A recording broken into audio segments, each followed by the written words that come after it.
All right, so for anyone who's absent or is catching up, this is the beginning of chapter 12. So everything you missed on, it would have been Wednesday or Thursday of the week of testing, first week of testing. So this week we're starting into Industrial Revolution. So you're going to see some of these terms. I'm going to click through and you can see some of these things. So as I am writing, as I'm speaking, you can just be writing these things down and listening, and this should get you caught up on the things that you're missing. So when you hear the word Industrial Revolution, there's going to be a couple of things that come to your mind.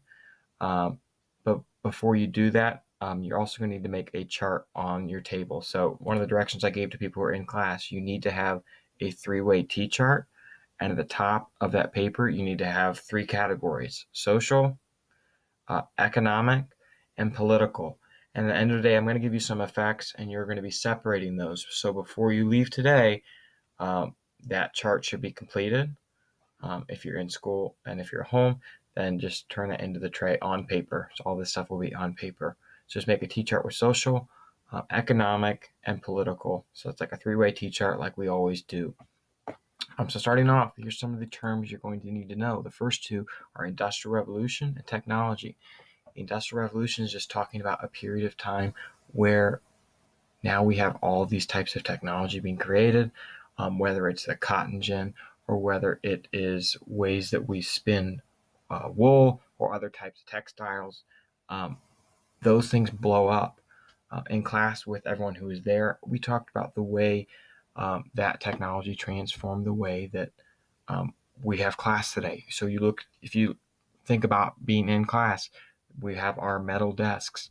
People didn't have steel before the Industrial Revolution. You can think about even the floor under our feet. People would not have been able to have tile without machinery to make it. Obviously, our projector, our computers, all those things are obvious. But even the simple things like the paper that we write on or the pencil in our hand, all of those things tie into this Industrial Revolution and how we got to where we got today. Just some things that we take for granted sometimes.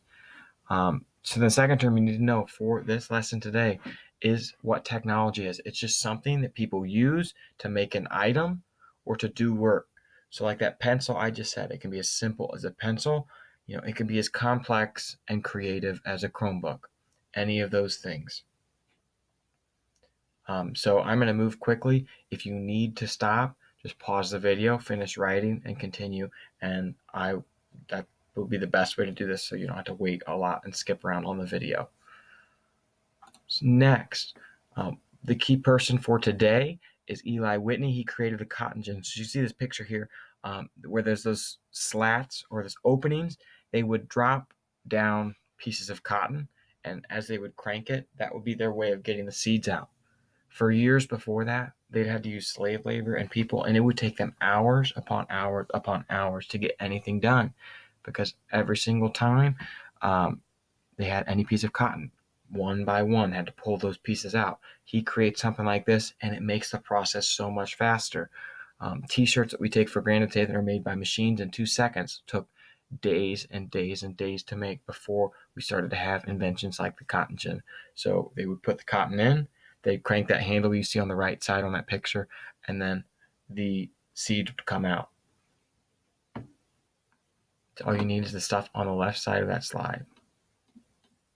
And I'm going to move down a little bit here. Some of these things you don't need. The next thing you do need, though, is what textiles are. So textiles are just anything that is used, especially to make clothes.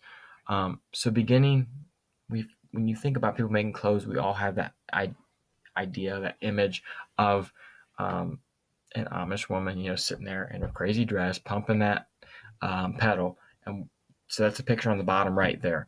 So that's the picture right here, where we would see one woman. She'd only be making one spool of thread. And if you've ever seen a sewing machine, it takes forever. If you've ever seen these people do this, it takes forever to fill that one thing up. But when you're sewing something, it rolls off that roll real quickly.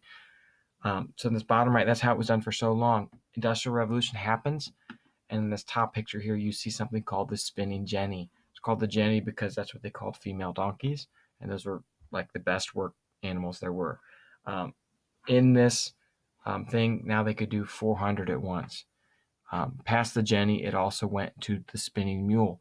And that one, I mean, it was even faster than that, more spools than that, more than 400. And a lot of it was mechanized, so they even had machines that were working by that point.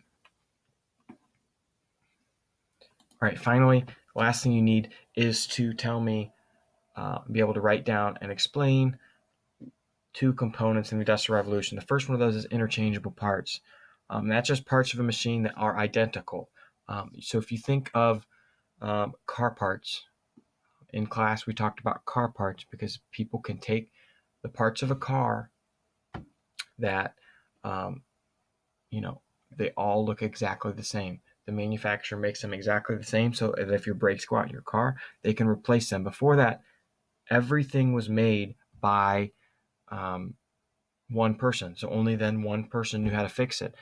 But some of the people throughout this period argued we need to make things that other people can replace very easily. So let's make parts that all look the same.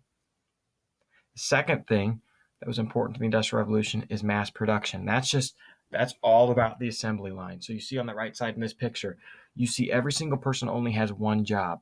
The person in this right side here where my mouse is, they would only be concerned with the green boxes, putting them on the assembly line. These people only the purple. These people only the red. And then this right here, the lever. That person's job is as the box comes in to pull the lever, and that's only their job. Every person is focused on their job, so they get it done, and you don't even have to think about it. And so everybody works a lot faster than they would normally. So again, if you need more time, pause the video, write these things down.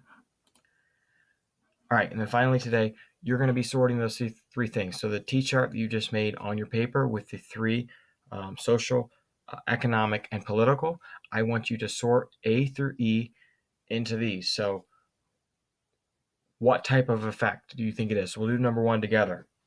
So number one, pollution. So with the industrialization, rivers are being polluted, streams are being polluted. So think about in terms of today, if somebody took human waste and dumped it upstream in a river and somebody went downstream and drank the water or got in the water, that could hurt somebody, kill somebody, make them sick. So that might be a social problem. It could also be an economic problem if things get so dirty that people stop coming to your town, so your town loses business. Could be a political problem if people make laws against it. So this one's kind of more open. Some of these have different reasons. So just sort them into those three categories and then just write a reason why you think each one is today. So this was kind of quick, but all these things should help you be able to get this done. And then turn this into the tray when you're done. Just make sure your name and period numbers on it, and then in the tray for your class. If you have any questions, feel free to see me or review this video again.